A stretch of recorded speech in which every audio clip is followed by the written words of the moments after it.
If you've been following me for a while now and you're really serious, like truly ready to transform your life from the way that you think to changing your habits to overcoming your fears and limiting beliefs and actually start to live the life you've been dreaming of, I have something that you're going to want to be a part of. I'm about to launch something that's going to be really, really powerful to the public, and I want you to be one of the first people to know about it. And what I'm going to be doing is I'm going to be working closely with a small group of people. I'm going to be coaching you. I'm going to be guiding you. I'm going to be pushing you to your next level. And I'm not going to be sharing all the details just yet, but if you've been waiting for a sign to go all in on yourself and your life, this is it. All you have to do is go to coachwithrob.com right now and you can join the waitlist. When you're on the waitlist, you'll be one of the first few people to actually know when the doors open, and you'll get early access plus a massive discount. Again, all you have to do is go to coachwithrob.com, or you can click the link that's down in the description, join the waitlist, and you will know as soon as I launch it. And now, back to the show. I want to start off and give you a phrase that I made up a couple years ago, and it just changed the way that I think. And I say it to myself multiple times a day. I'm constantly talking to myself in my head. And the phrase is this: I will not let anybody piss on my picnic. And so let me explain what that means to you, because without context, it makes no sense. But the phrase is, I will not let anybody piss on my picnic. It means that I'm going to make today a great day, regardless of what happens to me. Regardless of who tries to come and piss on my picnic, metaphorically speaking, of course, I'm going to have a great day no matter what. And to be fully transparent with you, and without getting into too many details, I started thinking this way because there's someone who's in my life that I see pretty often, and I can't, completely get rid of this person in my life. So I can't just completely let go of them. I won't tell you reasons why, and I'll just leave it at that. But I notice how sometimes this person comes around every once in a while, and they just kind of try to bring everyone down. They must have like negativity coming out of their pores. And I noticed that when they would come over and try to piss on my picnic, I noticed that my energy would shift to a place of not wanting to be around them, and starting to get a little bit pissed off that they were around, or starting to get pissed off that they were talking to this person that way or talking to me this way. And so I noticed that my energy started to shift. And I just said to myself, I was like, nope, I'm not going to do it. Like, I will not let them fuck up my day. I will not let them piss on my picnic. And I said that phrase to myself, and I laughed out loud. And I was like, that's a good like pattern interrupt. Like, I noticed myself getting pissed off because of somebody or something not being the way that I want. And I say, nope, nobody's going to piss on my picnic. And I kind of laugh about it. It gets me out of my little, pissed off mood. And then I'm like, oh, I'm kind of in a good way. And, if that person wants to have a shitty day, fine, completely up to them. But I will not let it affect me in my day, because I'm out here trying to live an epic life, like the best life that I possibly can.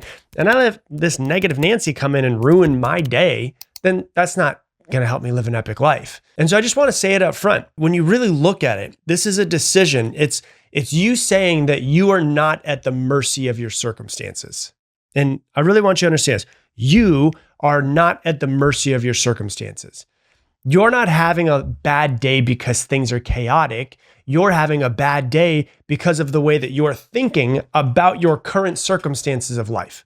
That's it. I'm not judging anybody on it, but you're not having a bad day because of your life, because of that person, because of your circumstance, because of your bank account. You're having a bad day because of the way that you're thinking about those things. And that right there puts you into a place of power. Because if I think, or if you think that the way that you feel is just because of your circumstances, or because she said this to you, or because your boss said that to you, or because you didn't make as much money this month as you wanted to, if you're saying, I feel this way because of that thing that's outside of me, or that person that's outside of me, you are a victim. And if you're a victim, there is nothing that you can do about that. So you're basically saying, my life is just the way that it is, and I'm going to feel like shit because of the way my life is. But when you sit there and you decide, and I'm saying this word very purposefully, decide how you want to feel and who you want to be, and you make that decision, you are now in a place of power. You are in a place of control in your life. It is your choice. And if it's your choice, then you can change it. And so what I want to talk about is just deciding to be the person that you want to be. I would say that most people wait for conditions of their life to give them permission to feel good. And people think things, and I've done this for years of my life, like, oh, if this meeting goes well, then I can finally relax. Or if my partner's in a good mood, then I'll feel better. Or, if the universe would just cooperate with me, then I could finally be happy. Or like, once I get X amount of dollars in my bank account, then I'll have less stress. But that's not actually true, because let's tell the truth. That is basically, when you're saying, I'll feel this way if this happens, that's emotional outsourcing is what you're doing. That's you giving away your peace to whatever or whoever is the loudest today. And that's the complete opposite of being in control of your own life.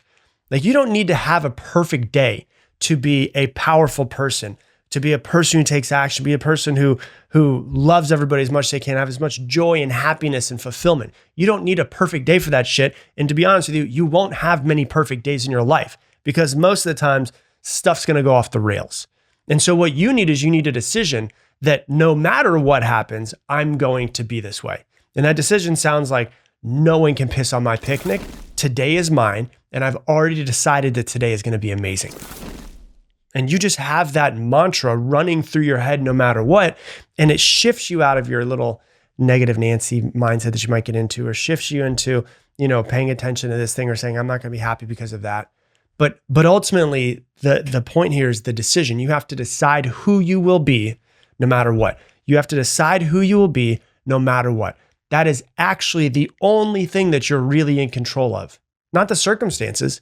You can decide who you want to be, how you want to think, how you want to feel, and how you want to act. Everything else, kind of just got to hope that it goes well. You can't control anything else besides that. And the person that you decide to be each day is a decision, whether you realize it or not.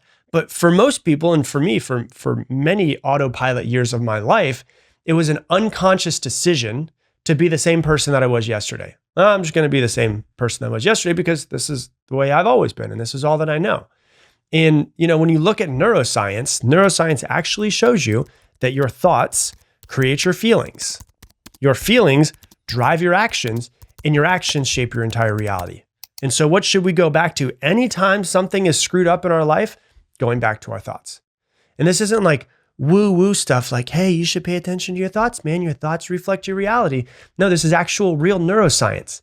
So when your brain says, oh God, today's just so hard, or I didn't sleep well, so today's not going to be a great day, or oh my gosh, it's just been so tough today. When you say that and you think that, you feel different. You feel heavy. It's just a hard day. And when you feel heavy, you act sluggish because you act based off of how you feel. And you might be sluggish, you might be short-tempered, you might be withdrawn, you might be acting exhausted. And it creates a day that feels hard, even if nothing is catastrophic in your life. Like, oh my God, today was so hard. What happened? Oh, you didn't get as much sleep as you wanted to. Oh, your boss sent you an email and it made you start thinking about things. Oh, the person who made your lunch didn't make it the way that you wanted to. Oh, boo-hoo, right? It's like not the worst thing in the world that could happen. There's so many people out in the world whose lives are so much worse than yours, and still they're happier than you. And so many people are really self-sabotaging their entire lives because their mind goes unchecked, and this turns a bad thought into a bad feeling. And when you feel bad, you don't usually take proactive steps in your life to make your life great. And so you're just self-sabotaging and kicking yourself in the crotch every single day. And the brain is not the enemy. It's just really, really good at being right. It looks for confirmation that your dominant thoughts are true. And so it looks for proof that what you think is true. And in psychology, this is called the confirmation bias. It is your brain is constantly searching to confirm what you think is true, no matter what you think is true, whether you think that you're a shitty person, or if you think that you're an amazing person, or if you think that he's an asshole, or you think that he's a good person, or you think that life is hard, or you think that life is amazing. It filters out anything that doesn't match up with your dominant thoughts and your emotional state. And it runs and turns into old patterns that just continue to keep going unless you give them a new direction. But you have to be the person that steps in. You have to be the person to take a mental step back, look at your life, and realize, like, let's be honest, life ain't as bad as we tend to make it out to be in our mind. Like, if you just pause, I like to do this when I'm running, like Mindset 2.0, Mindset University, my group calls. And I like to pause people in the moment. I'm like, just look around you for a second. And I'm on a Zoom call with a bunch of people and I say, look around you for a second. You're thinking about the things that are stressful, the things that are wrong, the things that are not the way that you want them to be, and it's ruining your day. But if you take a step back and you just think, oh my gosh, I have food in my belly. I'm sitting in air conditioning. I have enough money to pay for a computer and be on the internet. I'm part of a course with a whole bunch of amazing people. I'm improving myself. I'm growing. Life's pretty good. It's not that terrible. So wherever you are, like if you're in a coffee shop or you're in your car or you're in a boardroom, or if you're crying on your bathroom floor, I guarantee you this, there is somebody, if not many people on this planet right now, going through a whole bunch worse shit than we are, that would love to trade places with you right now. They would give up everything to trade places with you right now, even on your worst day, even in your deepest struggles, even if you're crying on the bathroom floor because someone else is seeing that and going, I wish that I had food in my belly like they do. I wish that I had an air-conditioned bathroom that I could cry in. Like, this is something that I do to myself all of the time, is I have to check my own perspective and change my perspective in the moment. Because as humans with a negativity bias, our minds will almost always go to negative. And so, lately, sometimes that happens, that the baby wakes up at 4:00 in the morning, he's crying, he needs to be fed. I don't want to be up. I want to be asleep. But then as I'm sitting there and I'm feeding him, it's 4:00 in the morning, I'm like, oh God, I just want to be asleep. I get all pissed, whatever it might be. I think that they're like, somebody else in the world would give everything that they have to trade places with me. Maybe they can't conceive. They trade everything to be in the place of sitting here right now, feeding a baby at 4:00 in the morning, right? Maybe they lost a child. Maybe their children are grown and out of the house and they're older now and they just think, oh my God, I would love to go back to those days. I'm living in somebody else's dream. To someone else in this world, you're living their version of heaven on earth. Is your family messy? It's their dream.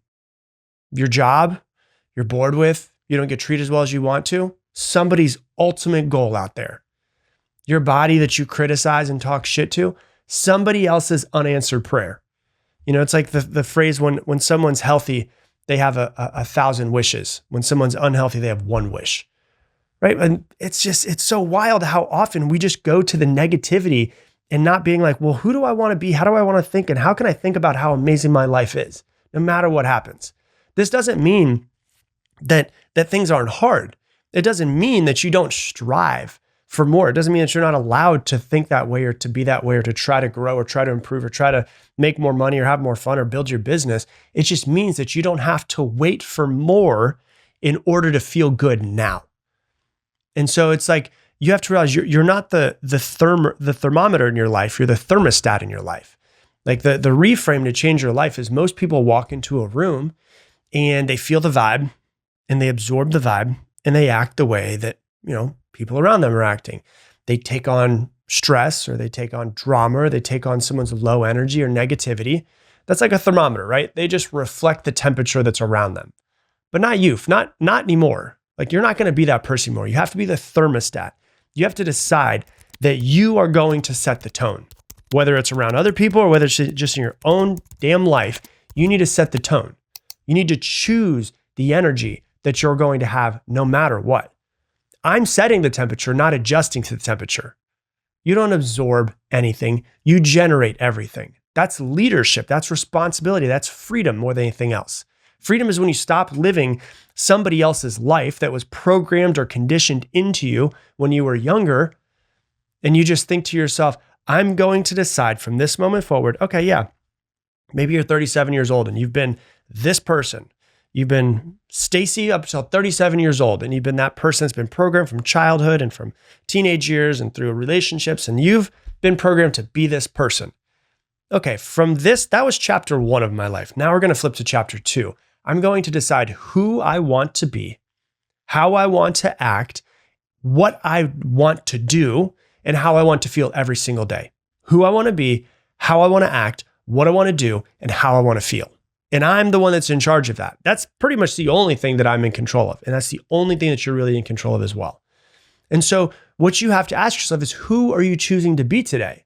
What kind of person do you actually want to be? No matter what's going on with the rest of everything, the weather outside and the people around you, no matter what happens around you, who do you want to be? Do you want to be the grounded one? Do you want to be the hard worker? Do you want to be the playful one? Do you want to be filled with joy and love? Do you want to be the high vibration, unfazed person? What do you want to be? The good news is that's not who you are. Like that version of you, there's 400 versions of you throughout your entire life. You just need to decide which one of that versions you want to be. You want to be the one that's full of joy? I bet there's one moment in your life where you're full of joy. That version of you already exists. They're not like a someday person. Like when I get to this destination, finally I'll feel this way. Or, after the kids are grown and they're out of house, then I can be this type of person. No, they're decision you. They are who you decide to be. And everyone wakes up, as I said earlier, and decides to be somebody every single day. It's just that most people do it unconsciously.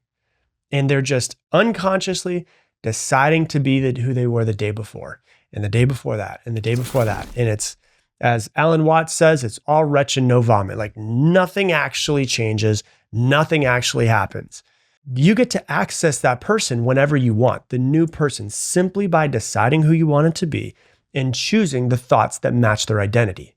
Let me give you kind of just a simple step-by-step process, right? I want you to actually follow these steps. The first thing you want to do is you want to anchor that identity as soon as you wake up in the morning with an identity statement. You need to decide who you want to be in the morning. And then what you need to do is you need to anchor it with some sort of statement and write it on a piece of paper. Today, I will be ... Or today, I am the kind of person who ... right? Today, I'm the type of person who stays calm under pressure. Today, I'm the type of person that nothing fazes them. Today, I'm the type of person that is filled with love and joy. I'm the type of person who finds ultimate happiness in all the mundane things. I'm the type of person who has a amazing day, even if I get hit by a car. That's how I'm going to feel. That is my internal GPS of my destination for the day, where I am and where I'm going. So that's the first thing. Next thing you need to do is you need to have some sort of mental reframe. Every time something doesn't go the way that you want to, or someone doesn't act the way they want to, or something quote unquote bad happens to you, it's not like, oh my God, why is this happening to me? Why does this always happen to me? It's like, hey, this is happening, but I already decided who I'm going to be. What's the opportunity here? Because I'm not going to get all negative about, or woe is me. Or you say like what I said, hey, okay, this person's going to be this way. I'm not going to let him piss on my picnic. I'm having a great day, right? And you go back to your decision from this morning and you be the person that you said you're going to be. So that's the next one. The third thing that I recommend, if you can do it, is a visual trigger, like a physical object that reminds you of who you're becoming in that morning. It could be like a ring. It could be a watch. It could be a note that you write down on a sticky note and you decide to take that and put it on your computer in the morning. And you say, this is who I'm deciding to be. So that when something happens, you look at that note and you're like, that's right. It could be a playlist that you listen to. Something that says like, hey, this is the vibe that I'm choosing today. Shit hits the fan, I'm putting on my playlist. I'm playing my playlist all day long. And so you see this thing, the ring, the watch, the sticky note, whatever it might be, you hear it if it's the music in the background multiple times a day to just remind you, because we always slip back into our old version of ourselves. We want to bring ourselves back. And my challenge to you is to try this for one day, like just decide who you want to be and then be that person no matter what. Don't abandon that person no matter what happens, no excuses, and watch how different you feel by 8 p.m. today. And so listen, the world is loud. It's reactive. It's panicked. There's always something that's wrong. I promise you, my entire life, there's never not been something that's wrong on the news, on stations, everything. There's always something that's wrong. But when you choose peace, when you choose joy, when you choose happiness, when you choose purpose, when you decide that nobody can piss on your picnic, You're rebelling against the status quo. You're rebelling against the old you. It's you being who you want to be from now on, not who you were programmed to be. So next time the day tries to knock you down, knock you off course, just smile. Say, that's funny. I've actually already decided that today's going to be freaking amazing. And then I'm going to go out and make it so. Hey, thanks so much for watching this video. Based off of what you've been watching recently, YouTube really thinks you should watch this video next. It's algorithmically chosen for you. And if you want to make sure you subscribe so you don't miss any more episodes, click that one right there.